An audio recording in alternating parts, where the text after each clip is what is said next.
শুভ সকাল ফ্রেন্ডস, দেখো বাহিরে কি অবস্থা, কুয়াশা। এখন বাজে হলো সকাল 10টা, কিন্তু আমি যখন উঠেছি দেখি অন্ধকারে, মানে আমাকেও চিনতে পারি না, এত কুয়াশা পড়েছে আর বৃষ্টির মতো ঝরেছে। তো কাব্য মাসবিল তবু স্কুল যাবে, দিয়ে এসে। শুভ সকাল ফ্রেন্ডস, আমার ঠোঁটের উপরে একটা কি যেন উঠেছে, জঠোসা। তা যাই হোক, কাব্য মাসবিল স্কুল যাবেই যাবে, পরে ওকে স্কুল দিয়ে এসেছি। আর তারপরে স্কুল দিয়ে এসে আমি একটু চা বানিয়েছি, আর নাস্তা কোনো কিছুই বানাইনি। কাব্য মাসবিল কিচ্ছু খাবে না, কিন্তু স্কুল যাবে। পরে বিস্কিট দিয়ে দিয়েছি, আর ডিম ডিম পোস্ট করে দুইজনকে দুটো ডিম খাইয়ে দিয়েছি।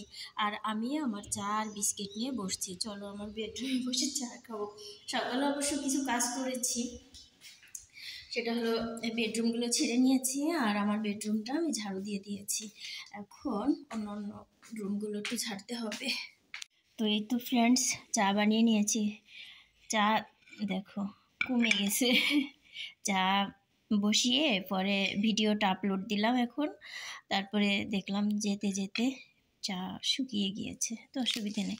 আমার না বিস্কিট দিয়ে চা খেতে ইচ্ছে করে না, তবে আমি মাঝে মাঝে লেক্সেস দিয়ে চা খাই। লেক্সটা দিয়ে চা খেতে আমার ভালোই লাগে।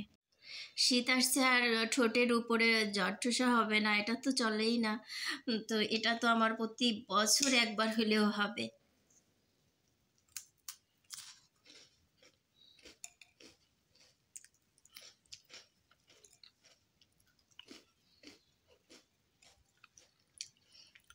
আজকে শীত দেখে মনে হচ্ছে শাক পাতা, সবজি, ডাল মাল কিচ্ছু রান্না করব না।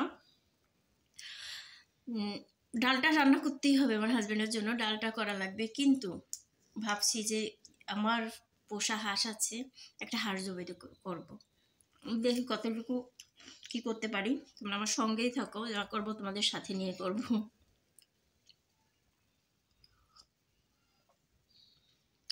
চাটা অনেক টেস্ট হয়েছে। মাঝে মাঝে হয় না, চা শুকিয়ে গেলে চা বেশি গাঢ় হয়, ওই চা আবার খেতে বেশি একটা ভালো লাগে না। খুব বেশি গাঢ় চা আবার খেতে ভালো লাগে না। কিন্তু এটা হচ্ছে আগে দুধটা গাঢ় হয়েছে, তো পরে পাতি দিয়েছি, ঘিরান অন্যরকম হয়েছে। চা চা বানানোর সিস্টেম আছে, আমরা যারা চা লাভার তারা তো জানি। যারা চা পছন্দ করে না তারা কিন্তু চা বানাতেও পারে না। ফ্রেন্ডস, এগুলো সরিয়ে সরিয়ে ঝাড়ু না দিলে না, মানে আমার স্বস্তি লাগে না। সব সময় সোফা সরিয়ে পরে ঝাড়ু দেওয়ার চেষ্টা করি, 2-1 দিন পর পর। এটার ভিতরে আমার সব জায়নামাজগুলো থাকে। ফ্রেন্ডস, এখন ছাদে আসছি একটা হাঁস ধরবো বলে। হাঁসটা আটকিয়ে রেখেছিলাম, বের হয়ে গেছে। এখন হাঁসটা ধরবো, ছাদে আসছি। কবুতরের খাবার দিয়েছি, দেখি ধরা যাবে কিনা। এখন বাজে 5টা। হাঁসটা অবশেষে ধরতে পারলাম। এখন এটাকে জবাই করব, জবাই। নিজের পোষা জিনিস তো মায়া লাগে, একটু ঠোঁট ধরি, কিন্তু তবুও তো আমার এই পাখিরা খাবে, এজন্য মায়া লাগে না। চলো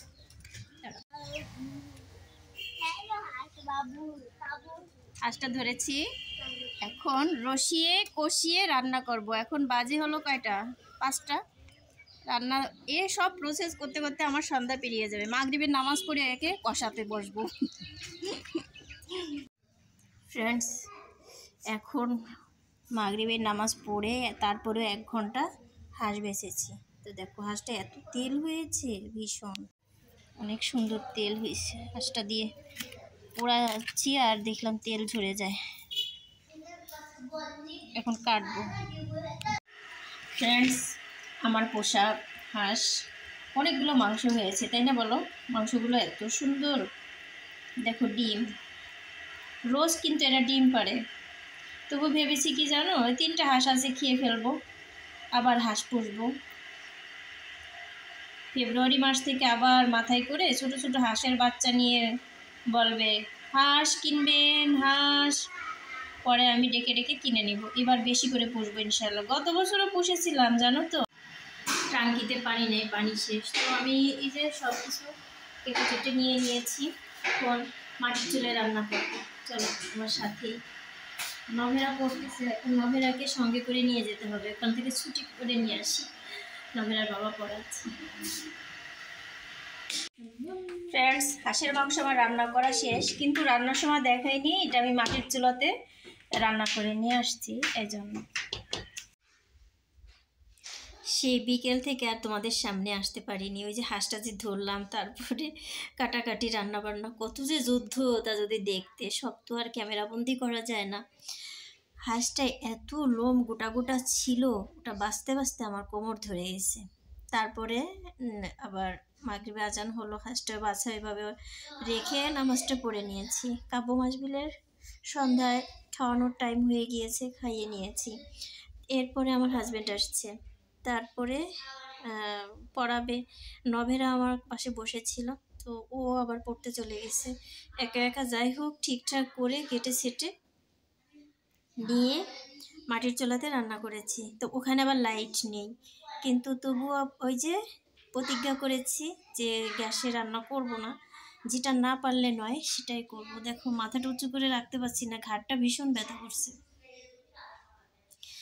তো সেই জন্য আমি চলে গেছি মোবাইলের লাইট দিয়ে, পরে রান্না করেছি।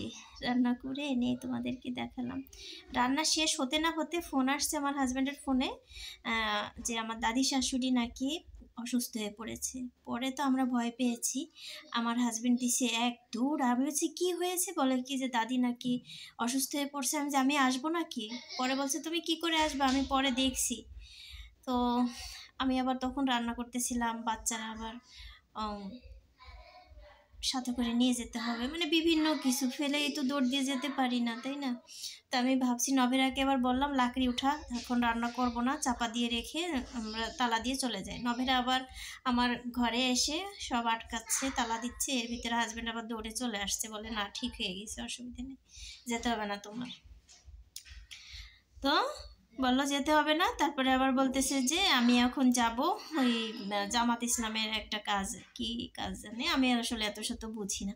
পরে বলছে আমি ওখানেই যাচ্ছি, আমির কোন আমির না কি যেন আসবে, এই আর কি। তো ওনাকে রিসিভ করতে তো অনেকেই গেছে, উনিও গেছেন, তো ওখানেই আছে।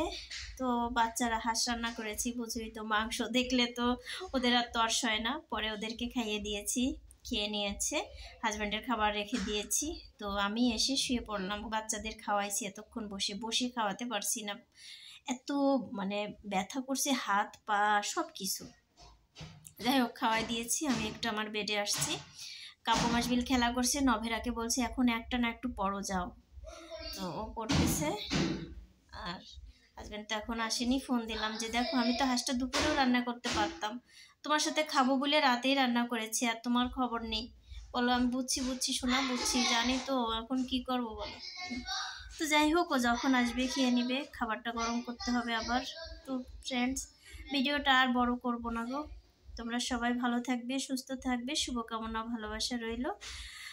আর দেখানো তেমন কোনো কিছু নেই। আমি এই যে শুয়েছি, শুয়ে পড়বো, শুধু উঠে নামাজ পড়বো এই। আর আগামীকাল তো শুক্রবার, সেজন্য তারা নেই তেমন, কিন্তু শরীরে আর দিচ্ছে না। তো যাই হোক, সেই জন্য আমি এখন শুয়ে থাকবো, 1 ঘন্টা পরে আমি উঠবো, উঠে উঁচু করে নামাজ পড়ে বাচ্চাদেরকে ব্রাশ করে শুয়ে দেবো। আজকে ব্রাশ নাও করাতে পারি, কারণ শরীর যায় না আর কোনোভাবে। তো ঠিক আছে ফ্রেন্ডস, তোমরা সবাই ভালো থাকবে, সুস্থ থাকবে, শুভকামনা, ভালোবাসা রইল। শুভরাত্রি, আল্লাহ হাফেজ, আসসালামু আলাইকুম।